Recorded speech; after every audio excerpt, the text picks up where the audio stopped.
ఇంటికి రావాలంటే ముందు నాకు భయం అనిపించింది.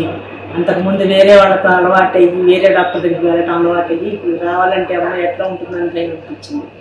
కానీ ఇక్కడికి వచ్చిన తర్వాత చాలా కన్వీనియంట్గా ఉంది. అసలు డ్రైవర్స్ దగ్గర నుంచి మాధవి మేడం దగ్గర నుంచి అటు ఈ పిల్లలు భవానీ, కుమారి, సరస్వతి, పార్వతి అందరూ దేవతలాగా కనిపించారు నాకు ఇక్కడికి వచ్చిన తర్వాత ఇక్కడికి వచ్చిన తర్వాత సునగ్నజీ, రమ్య, కింద నౌషది మేడం, మళ్ళీ పైన ఇంకొక అమ్మాయి కూడా ఉంది, రమ్య కాకుండా అమ్మాయి, ఆ డాక్టర్ గారు అందరూ చాలా సొంత మనుషుల్లాగా ట్రీట్ చేశారు నన్ను.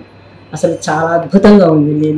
నేను నాకు అపాయింట్మెంట్ కూడా నా కన్వీనియంట్ బట్టి డ్రైవర్స్ కూడా ఎంతో కన్వీనియంట్గా ఎంతో ప్రేమగా మాట్లాడి తీసుకెళ్ళటం కానీ డ్రాప్ చేయటం కానీ అదంతా చాలా కన్వీనియంట్గా ఉంది. అసలు నా పళ్ళు ఇప్పుడు చాలా బాగున్నాయి. నేను హాయిగా ఉన్నాను, నవ్వగలుగుతున్నాను. బాగుంది. Thank you very much. Thank you for doctors and Saritha staff మొత్తానికి కూడా థ్యాంక్ యూ.